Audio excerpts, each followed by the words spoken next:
শিক্ষার্থীরা কেমন আছো তোমরা? আশা করি তোমরা ভালো আছো। পরীক্ষার সামনে পরীক্ষা, যেহেতু 20 তারিখ থেকে পরীক্ষা শুরু হচ্ছে, পরীক্ষার আগে এটাই তোমাদের সাথে আমার লাস্ট ক্লাস। তো এটা আসলে আমি রিভিশন ক্লাস হিসেবেই রাখছি। অধ্যায় 9, তোমার ব্যবসায় সহায়ক সেবা, বম, প্রথম পত্র যেটা। তো যদিও রিভাইজ আমি করেছি, গত ক্লাসে আমি বম সেকেন্ড পেপারটা করে দিয়েছি, আজকে 9টা তাও আবার একটু করছি, কারণ 9টা বেশ কিছুদিন হয়ে গেছে রিভাইজ করেছি। কেউ যদি ক্লাস মিস করে থাকো তাহলে অ্যাটলিস্ট আজকে ক্লাসটা একটু ফলো করবে, আশা করি তোমাদের কোনো সমস্যা হবে না।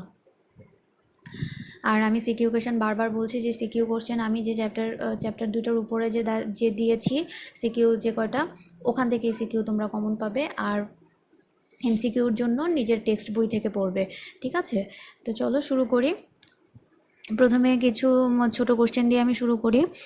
অধ্যায় 9-এর ব্যবসায় সহায়ক সেবা। দেখো যে সহায়তা কোনো ব্যক্তিকে শিল্প প্রতিষ্ঠায় উদ্বুদ্ধ করে তাকে কোন ধরনের সহায়তা বলে? আমরা জানি এটা হচ্ছে উদ্দীপনামূলক সহায়তা। মানে একদম প্রথমে যে সহায়তাটা দেওয়া হয়, মানে ব্যবসা শুরু করার আগে যখন তোমার মাথায় ব্যবসা নিয়ে চিন্তা কাজ করতে থাকে, তখন যে সহায়তা তোমাকে দেওয়া হচ্ছে সেটা হচ্ছে উদ্দীপনামূলক সহায়তা। তারপরে বলেছে প্রশিক্ষণ কোন ধরনের সহায়তা? প্রশিক্ষণ উদ্দীপনামূলক সহায়তা, কারণ প্রশিক্ষণটা আসলে শুরু করার আগেই দেওয়া হয়ে থাকে। অবশ্য তুমি কাজ শুরু করার পরেও পেতে পারো, তবে প্রশিক্ষণ মূলত উদ্দীপনামূলক সহায়তা হিসেবে ধরা হয়। তারপর বিসিক কোন ধরনের সেবাদানকারী প্রতিষ্ঠান? বিসিক হচ্ছে সমর্থনমূলক সেবাদানকারী প্রতিষ্ঠান। কোনটি সমর্থনমূলক সহায়ক সেবা? ভর্তুকি প্রদান হচ্ছে সমর্থনমূলক সহায়ক সেবা। তারপরে কর অবকাশ কোন ধরনের সহায়তা? সমর্থনমূলক সহায়তা। বাণিজ্যিক ব্যাংক কোন ধরনের সহায়তা দিয়ে থাকে? সমর্থনমূলক সহায়তা দিয়ে থাকে বাণিজ্যিক ব্যাংক। বিসিক ব্যাংক প্রতিষ্ঠিত হয় কিসের জন্য? বিসিক ব্যাংক কোন উদ্দেশ্যে প্রতিষ্ঠিত হয়? এটা হচ্ছে ক্ষুদ্র শিল্পের অর্থায়নের জন্য।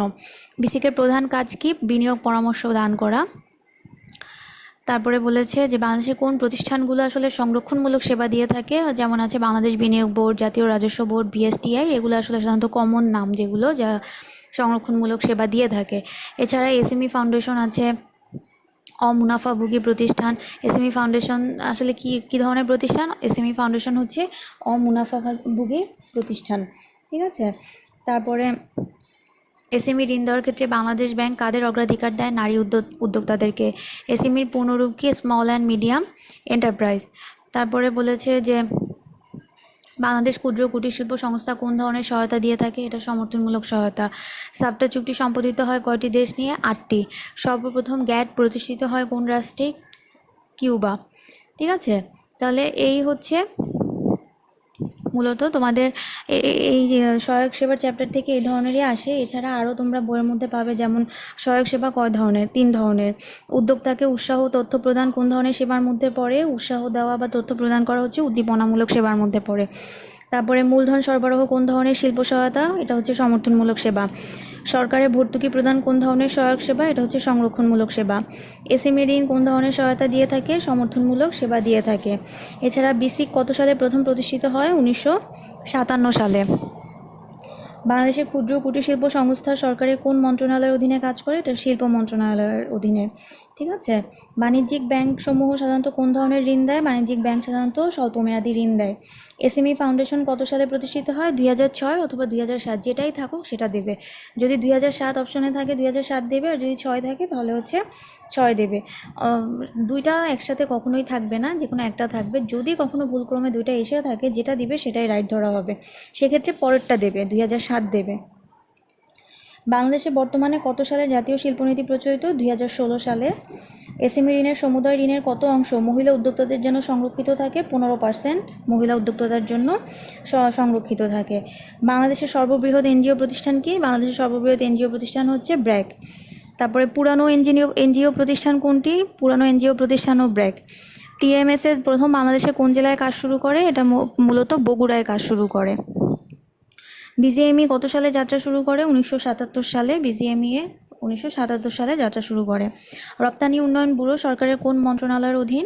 রপ্তানি উন্নয়ন ব্যুরো হচ্ছে বাণিজ্য মন্ত্রণালয়ের অধীন, কিন্তু বাংলাদেশ ক্ষুদ্র কুটির শিল্প সংস্থা কিন্তু শিল্প মন্ত্রণালয়ের অধীনে।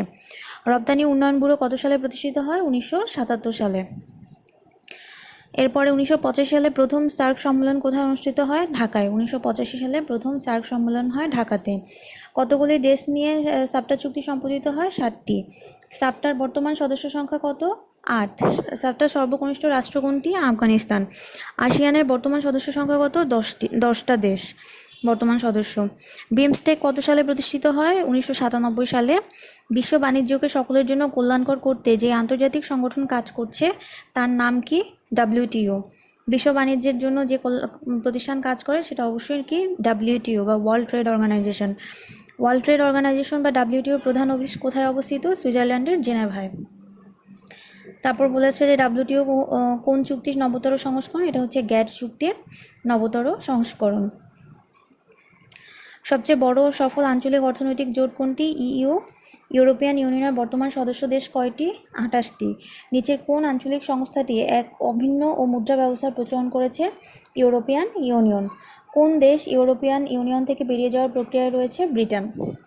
তাহলে এগুলো হচ্ছে কমন কোশ্চেন বা MCQ যেখান থেকে ঘুরে ফিরে আসে বা এগুলো এছাড়া মেনলি তোমাদের যে MCQ পার্টটা আছে বইয়ের সেটা তোমরা ফলো করো, তাহলে হচ্ছে তোমাদের জন্য সুবিধা হবে। এখন আমি সিকিউ কোশ্চেনগুলো আরেকবার একটু আমি তোমাদের রিভাইজ করে দিচ্ছি যাতে তোমাদের প্রবলেম না হয়।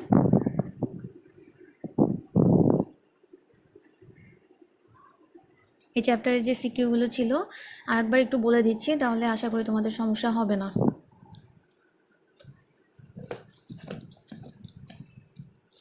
দেখো বলেছে যে তুষার BBA পাশ করে ব্যবসায় করার সিদ্ধান্ত নেন। তিনি বিসিকের অধীনে প্রশিক্ষণ ও 20,000 টাকার ঋণ নিয়ে একটি বুটিক কারখানা স্থাপন করেন।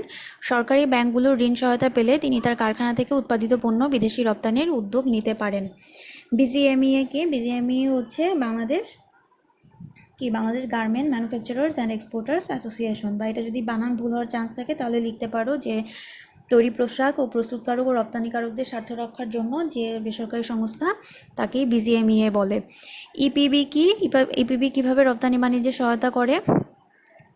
দেশের রপ্তানি আয় বাড়ানোর লক্ষ্যে সরকারি মালিকানায় যে আধা স্বায়ত্তশাসিত প্রতিষ্ঠান কাজ করছে তাকে EPB বলা হয়। আর EPB হচ্ছে দেশের টেকসই উন্নয়নে ভূমিকা রাখে, অর্থনৈতিক উন্নয়নে রপ্তানি বাণিজ্যের ক্ষেত্রে ভূমিকা রাখে, তারপর রপ্তানিযোগ্য বিভিন্ন পণ্য নিয়ে মেলার আয়োজন করে, বিভিন্ন দেশে বিদেশি ক্রেতাদের সাথে দেশীয় রপ্তানিকারকদের চুক্তি করতে সহায়তা করে, এছাড়া রপ্তানিকারকদের ঋণ দেয়, ব্যবসায়িক তথ্য সরবরাহ ফলে দেশের রপ্তানি আয় বাড়ছে। এরপরে বলেছে বুটিক কারখানা স্থাপনে তুষারকে কোন ধরনের সহায়ক সেবা দেওয়া হয়েছে? বুটিক কারখানা স্থাপনে তুষারকে সহায়ক সেবা দেওয়া হয়েছে উদ্দীপনামূলক এবং সমর্থনমূলক দুটোই দেওয়া হয়েছে। যেহেতু প্রথমে প্রশিক্ষণ দিয়েছে এটা হচ্ছে উদ্দীপনামূলক, আর যখন 20,000 টাকা ঋণ দিয়েছে তখন সেটা হয়ে গেছে সমর্থনমূলক। ঠিক আছে। উদ্দীপনামূলক সহায়তা উদ্যোক্তাকে শিল্প স্থাপনে আগ্রহী করে তোলে। বুটিক কারখানা স্থাপনে গ নম্বরে বলেছে তুষারকে কোন ধরনের সহায়ক সেবা দেওয়া হয়েছে? বুটিক কারখানা স্থাপনে তুষারকে আসলে উদ্দীপনামূলক এবং সমর্থনমূলক দুই ধরনের সহায়তাই দেওয়া হয়েছে। এখানে উদ্দীপনামূলক সহায়তা বলতে আমরা বুঝাই আসলে যে উদ্যোক্তাকে যেসব সহায়তা দিয়ে উদ্যোক্তাকে শিল্প স্থাপনে আগ্রহী করে তোলা হয় তাকেই হচ্ছে উদ্দীপনামূলক সহায়তা বলে। যেমন প্রশিক্ষণ, তথ্য সরবরাহ, বিনিয়োগের সুযোগ সুবিধা প্রভৃতি এ ধরনের সহায়তার মধ্যে পড়ে আসলে। এছাড়া ব্যবসা স্থাপনে আগ্রহী হওয়ার পর যখন তুমি পরিকল্পনা বাস্তবায়ন করতে যাবে, উদ্যোক্তা পরিকল্পনা বাস্তবায়ন করতে যাবে তখন সমর্থনমূলক সহায়তার প্রয়োজন পড়বে। যেমন পুঁজি সরবরাহ করা, অবকাঠামোগত সুবিধা, কর অবকাশ প্রভৃতি আসলে সমর্থনমূলক সহায়তার ভেতরে পড়ে। এরপরে উদ্দীপকের সাথে তোমরা রিলেট করবে যে উদ্দীপকে বলা হয়েছে তুষার BBA পাশ করে ব্যবসায় করার সিদ্ধান্ত নেন। তিনি এই জন্য বিসিক থেকে প্রশিক্ষণ নেন। পরবর্তীতে বিসিক থেকেই 20,000 টাকা ঋণ নিয়ে তিনি একটি বুটিক কারখানা স্থাপন করেন। এক্ষেত্রে তুষার আসলে প্রথম পর্যায়ে প্রশিক্ষণ নিয়েছেন, এটি উদ্দীপনামূলক সহায়তার অন্তর্ভুক্ত। পরবর্তীতে তিনি বিসিক থেকে পুঁজির ব্যবস্থা করেন যা আসলে সমর্থনমূলক সহায়তার মধ্যে পড়ে। সুতরাং তুষার বিসিক থেকে উদ্দীপনামূলক এবং সমর্থনমূলক দু ধরনের সহায়তাই পেয়েছেন। তারপরে ঘ নম্বরে বলেছে যে কেবল সরকারি সহায়তায় কি তুষারের উৎপাদিত পণ্য বিদেশি রপ্তানি নিশ্চিত করতে পারবে? তোমার মতামত দাও। সরকারি ও বেসরকারি, শুধু সরকারি সহায়তা না, সরকারি ও বেসরকারি সহায়তার মাধ্যমেই তুষার আসলে পণ্য বিদেশে রপ্তানি করতে পারবে বলে আমি মনে করি। এভাবে লিখবে। এরপরে লিখবে যে দেশি শিল্প ও বাণিজ্যের উন্নয়নে সরকারি ও বেসরকারি সংস্থা বিভিন্ন ধরনের সংস্থা সহায়তা দিয়ে থাকে। তার মধ্যে সরকারি সংস্থাগুলো আছে যেমন বিসিক, SME ফাউন্ডেশন, সরকারি বিভিন্ন ব্যাংক ইত্যাদি। এছাড়া বেসরকারি যে সংস্থাগুলোর মধ্যে রয়েছে মাইডাস, ব্র্যাক, গ্রামীণ ব্যাংক, আশা প্রভৃতি। এরপরে উদ্দীপকের সাথে রিলেট করবে যে উদ্দীপকের জনাব তুষার বিসিক থেকে প্রশিক্ষণ ও ঋণ নিয়ে একটি বুটিক কারখানা স্থাপন করেন। তিনি উৎপাদিত পণ্য বিদেশি রপ্তানি করতে যাচ্ছেন। এক্ষেত্রে সরকারি ব্যাংকগুলো থেকে ঋণ সহায়তা পেলে তার পক্ষে পণ্য রপ্তানি করা আসলে সহজ হবে। এছাড়া সরকারি সহায়তাদানকারী প্রতিষ্ঠানগুলো শিল্প বাণিজ্যের ক্ষেত্রে অনেক অবদান রাখছে, তবে সবাই এই ধরনের সুবিধা আসলে পায় না। এই সুবিধাগুলো এখনও সহজলভ্য হয়নি। এক্ষেত্রে বেসরকারি সংস্থাগুলো কি করছে, সকলের কাছে এই ধরনের সেবাগুলো পৌঁছে দেওয়ার চেষ্টা করছে। এখন যদি তুষার ব্যবসায় আরও সম্প্রসারণ করতে চাচ্ছেন, যেহেতু তার প্রয়োজনীয় তিনি বিভিন্ন যে ঋণ সুবিধা তিনি বেসরকারি সংস্থা থেকেও চাইলে নিতে পারেন। আর এই সহজে ঋণ নিয়ে তিনি চাইলে কি করতে পারেন, এবং গভর্নমেন্ট থেকে যদি বা সরকারি যদি সুযোগ সুবিধাগুলো পান, তাহলে তার জন্য আসলে বিদেশে রপ্তানি করা সহজ হয়ে যাবে। তার মানে সরকারি ও বেসরকারি দুই ধরনের সহায়তাই আসলে তুষারের পণ্য বিদেশে রপ্তানি নিশ্চিত করতে পারবে।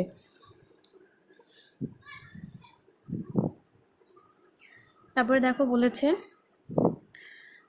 রংপুরে মিতালি নাটোর ও পাবনা থেকে মাছ সংগ্রহ করে শুটকি তৈরি করে তা দেশের বিভিন্ন অঞ্চলে সরবরাহ করেন। ঋণের জন্য তিনি বিভিন্ন ব্যাংকে যোগাযোগ করলেও জামানত ছাড়া ঋণ নিতে পারেন না। তার এক বন্ধু তাকে একটি ব্যাংকের নাম বলে যেখানে তার মতো ব্যবসায়ীদের জামানত ছাড়া ঋণ পাওয়ার সুযোগ রয়েছে। তিনি ওই ব্যাংকের সাথে যোগাযোগ করে সফল হন এবং ব্যবসায় সম্প্রসারণে সক্ষম হন। বিসিকের পুনরূপ কি? বিসিকের পুনরূপ হলো Bangladesh small and cottage industries corporation. বানান কিন্তু ঠিকমতো লিখতে হবে, বানান ভুল করলে আমি নাম্বার দেবো না। এসএমই ফাউন্ডেশন বলতে কি বোঝায়? যে ক্ষুদ্র মাঝারি ব্যবসার সম্প্রসারণ ও উন্নয়নের জন্য ঋণ সহায়তা দেওয়ায় বাংলাদেশ সরকারের স্বাধীন ও স্বতন্ত্র প্রতিষ্ঠান আসলে হলো এসএমই ফাউন্ডেশন। এই ফাউন্ডেশন প্রতিষ্ঠা হওয়ার পর ক্ষুদ্র ও মাঝারি ব্যবসায়ী খাতে ঋণ সরবরাহ বেড়েছে। সংস্থাটি নতুন উদ্যোক্তাদের প্রয়োজনীয় তথ্য ও দিক নির্দেশনা দেয়। এছাড়া উদ্যোক্তাদের ঋণ ও প্রশিক্ষণ সুবিধারও ব্যবস্থা করে থাকে।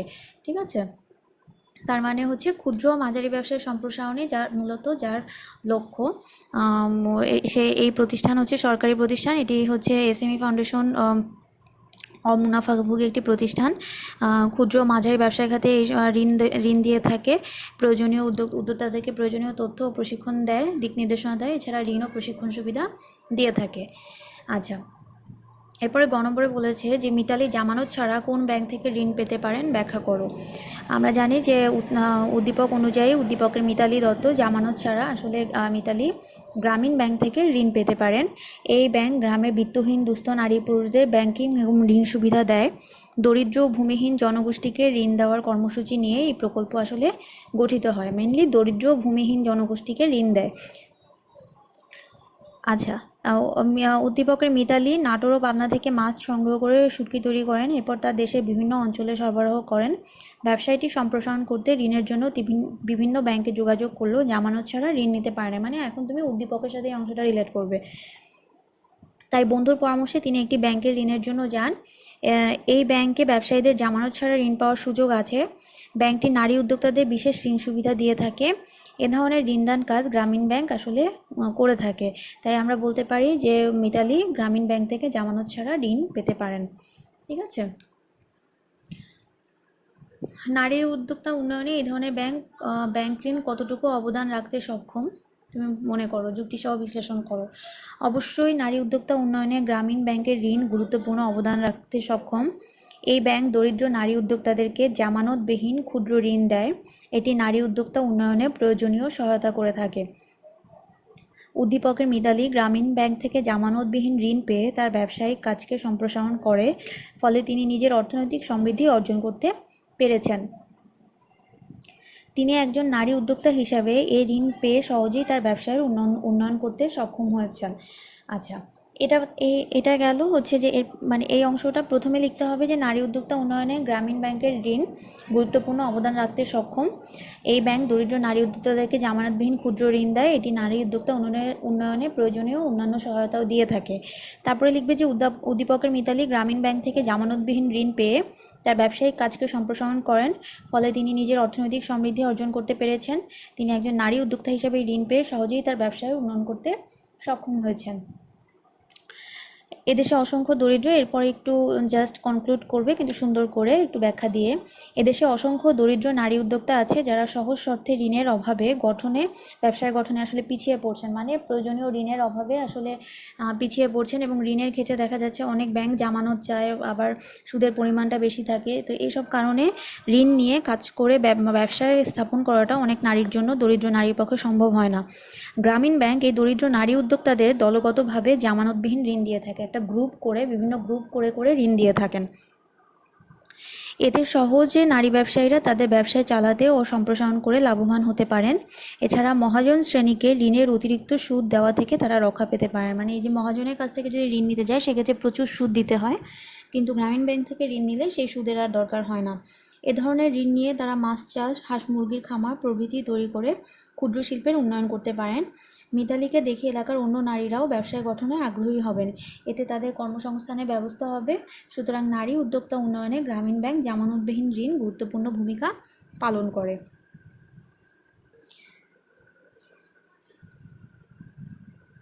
তাহলে আশা করি এগুলো তোমার এটাতে সমস্যা হবে না।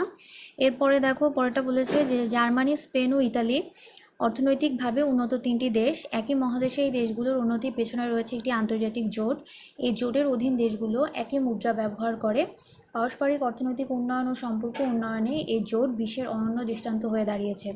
আচ্ছা, এখানে আসো কোশ্চেন, যে প্রজনন শিল্প কী? প্রজনন শিল্প আমরা জানি যে শিল্পে উৎপাদিত পণ্য পুনরায় উৎপাদন কাজে ব্যবহার করা হয়, তাকে প্রজনন শিল্প বলে।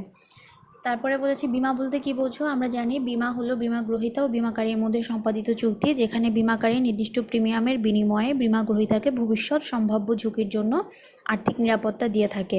মানুষের ভবিষ্যৎ আর্থিক সমস্যা, অন্যান্য বিপদ থেকে রক্ষা পাওয়ার ক্ষেত্রে বিমা আসলে কি করে? সহায়ক ভূমিকা পালন করে। এক্ষেত্রে বিমা গ্রহীতার নিজের বা তার সম্পদের নির্দিষ্ট ক্ষতি হলে চুক্তি অনুযায়ী বিমাকারী কী করে? বিমা গ্রহীতাকে ক্ষতিপূরণ দেয়, ফলে ঝুঁকির বিপরীতে আর্থিক নিরাপত্তা নিশ্চিত হয়। আচ্ছা, এটা গেল বিমা বলতে কি বোঝো। এরপরে বলেছে যে উদ্দীপকে কোন জোটের কথা বলা হয়েছে ব্যাখ্যা করো। উদ্দীপকে একদম পরিষ্কারভাবে এখানে ইউরোপিয়ান ইউনিয়ন বা ইউরোপীয় ইউনিয়ন জোটের কথা বলা হয়েছে, যেটা বলেছে যে ইউরোপিয়ানরা তাদের মধ্যকার অর্থনৈতিক বন্ধনকে মজবুত করে নিজেদেরকে অর্থনৈতিক পরাশক্তি হিসেবে গড়ার লক্ষ্যে এই জোট গঠন করে। এটি সবচেয়ে বড় ও সফল আঞ্চলিক অর্থনৈতিক জোট হিসেবে বিবেচিত। তার মানে ইউরোপিয়ানরা এই জোট তৈরি করেছে নিজেদের আর্থিক অবস্থার উন্নতির জন্য এবং নিজেদের ভেতরকার অর্থনৈতিক যে বন্ধনটা সেটাকে আরও শক্তিশালী করার জন্য। এবং এই জোট গঠন করার ফলে হয়েছে, এই জোটের অন্তর্ভুক্ত যে দেশগুলো আছে তারা কি হয়েছে? তারা অর্থনৈতিকভাবে অনেক সমৃদ্ধিশালী হয়েছে, এবং এই জোট গঠনের ফলে তারা নিজেদেরকে একটা অর্থনৈতিক পরাশক্তি হিসেবে প্রতিষ্ঠিত করতে পেরেছে। উদ্দীপকে জার্মানি, স্পেন ও ইতালি অর্থনৈতিকভাবে উন্নত তিনটি দেশের কথা বলা হয়েছে। একই মহাদেশের এই দেশগুলোর উন্নতির পেছনে একটি আন্তর্জাতিক জোট রয়েছে। এই জোটের অধীন দেশগুলো একই মুদ্রা ব্যবহার করে থাকে, যে মুদ্রার নাম হচ্ছে ইউরো। এটি ইউরো নামে পরিচিত। এছাড়া এর অধীনে সব দেশ একই শুল্ক হার ধার্য করে। এসব সুবিধা দেওয়ায় ইউরোপিয়ান ইউনিয়ন এসব সুবিধা আসলে, এই যে কথা বলা হয়েছে যে এখানে একই মুদ্রা ব্যবহার করছে, পারস্পরিক অর্থনৈতিক উন্নয়ন ও সম্পর্ক উন্নয়ন করছে, তারপরে একটা শক্তিশালী জোট হিসাবে নিজেকে প্রতিষ্ঠিত করেছে, এর সব কিছুই আসলে ইউরোপিয়ান ইউনিয়নের সাথে মিল আছে, বা ইউরোপীয় ইউনিয়ন বা ইউর সাথে মিল আছে। তাই আমরা বলতে পারি যে উদ্দীপকে বর্ণিত জোটটি হলো ইউরোপীয় ইউনিয়ন। এরপরে ইউরোপীয় ইউনিয়ন কিন্তু খুব ইম্পর্ট্যান্ট একটা টপিক, কারণ হচ্ছে যে বর্তমানে এটার কিন্তু ব্যাপক হারে এর যে সারা পৃথিবীতে এর আসলে একটা অনেক বড় ভূমিকা রয়েছে, বা নিজেদেরকে এতটাই শক্তিশালী হিসেবে তারা তৈরি করে ফেলেছে যে একটা অনন্য উদাহরণ হিসেবে তারা কিন্তু এই ইউরোপীয় ইউনিয়ন বা এই ইইউ জোটটা আসলে কিন্তু পরিচিতি লাভ করেছে। তো এটা একটু ভালো করে তোমরা দেখবে বইয়ের মধ্যে। এরপরে ঘ নম্বরে বলেছে যে উন্নয়নশীল দেশগুলোর জন্য কি এই জোট অনুসরণীয় হতে পারে? যুক্তিসহ লেখো। তোমার কি মনে হয় অনুসরণীয় কি হতে পারে? হ্যাঁ, যদি সাধারণ সেন্স যা বলে আমাদের যে আসলে এটা অনুসরণীয় হতে পারে, কারণ হচ্ছে এই ধরনের জোট আসলে একটা দেশকে অনেক বেশি শক্তিশালী করে। অর্থনৈতিকভাবে যখন একটা দেশ শক্তিশালী হয় তখন রাজনৈতিকভাবেও কিন্তু একটা দেশ অনেক শক্তিশালী হয়ে যায়। তোমার অর্থনৈতিক ভিত্তি যদি মজবুত থাকে, তুমি কিন্তু তোমার জন্য দাঁড়িয়ে থাকা রাজনৈতিকভাবে এই পুরো পৃথিবীর মধ্যে নিজেকে প্রতিষ্ঠিত করাটা কিন্তু তোমার জন্য খুব সহজ হয়ে যাবে। উন্নয়নশীল দেশগুলোর জন্য ইউরোপীয় ইউনিয়ন জোট অবশ্যই অনুসরণীয় হতে পারে। এটি বাইরের জগতে মার্কিন যুক্তরাষ্ট্র সহ অনেকেই নিজেদের জন্য একটা চ্যালেঞ্জ হিসেবে দেখে। মানে এই জোটকে বাইরের জগতে আসলে মার্কিন যুক্তরাষ্ট্রের মতো দেশও আসলে চ্যালেঞ্জ হিসেবে দেখে। এটি গঠনের ফলে দ্রুত অর্থনৈতিক সুবিধা অর্জিত হয়। উদ্দীপকে জার্মানি, স্পেন ও ইতালি এই দেশগুলোর উন্নতির পেছনে আন্তর্জাতিক জোট ইউরোপিয়ান ইউনিয়ন আছে। পারস্পরিক অর্থনৈতিক সম্পর্ক উন্নয়নে এই জোট বিশ্বের অনন্য দৃষ্টান্ত হয়ে দাঁড়িয়েছে।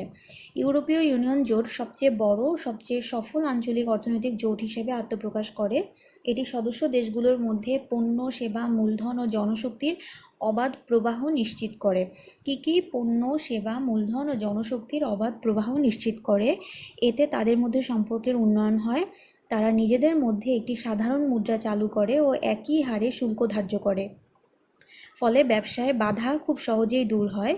আর এই যে সাধারণ যে মুদ্রা, তারা সবাই যে একই মুদ্রা, একটি সাধারণ মুদ্রা সাধারণ মুদ্রা চালু করেছে, সেটার নাম হচ্ছে ইউরো। এবং এই শুল্ক হার এক থাকার কারণে তাদের মধ্যে ব্যবসায়িক যে বাধাটা আছে সেটা দূর হয়ে যায়। এতে ইউরোপিয়ান ইউনিয়ন অর্থনৈতিক জোট এবং অর্থনৈতিক পরাশক্তি হিসেবে প্রতিষ্ঠিত হয়েছে। এছাড়া শক্তিশালী রাজনৈতিক সংস্থা হিসেবেও কিন্তু ইউরোপীয় ইউনিয়ন প্রতিষ্ঠিত। ইউরোপীয় ইউনিয়ন যেভাবে সদস্য দেশগুলোর উন্নতি করতে পেরেছে, তা উন্নয়নশীল দেশের জন্য অবশ্যই অনুকরণীয় হতে পারে। তারাও এভাবে নিজের দেশের দুর্বলতাগুলোকে একজোট হয়ে অপসারণ করতে পারে এবং উন্নয়নের জন্য কাজ করতে পারে। অতএব উন্নয়নশীল দেশগুলোর জন্য ইউরোপীয় ইউনিয়ন জোটটি অবশ্যই অনুসরণীয় হতে পারে। ঠিক আছে, তাহলে এই হচ্ছে তোমাদের এই চ্যাপ্টারের ইম্পর্টেন্ট কিছু কোশ্চেন আমি দিলাম। আশা করি তোমাদের সমস্যা হবে না। ক্লাসগুলো লাস্টের এই 2 সপ্তাহে যে ক্লাসগুলো হয়েছে সেগুলো একটু ফলো করো। আর আমি তো স্পেসিফিক বলেই দিয়েছি, সিকিউ আমি যা দিয়েছি সেটার মধ্যে থেকেই পাবে, আর এমসিকিউ তোমরা বইয়ের যে বহু নির্বাচনী পার্ট আছে ওইটা থেকে পড়বে, ওখান থেকে পাবে।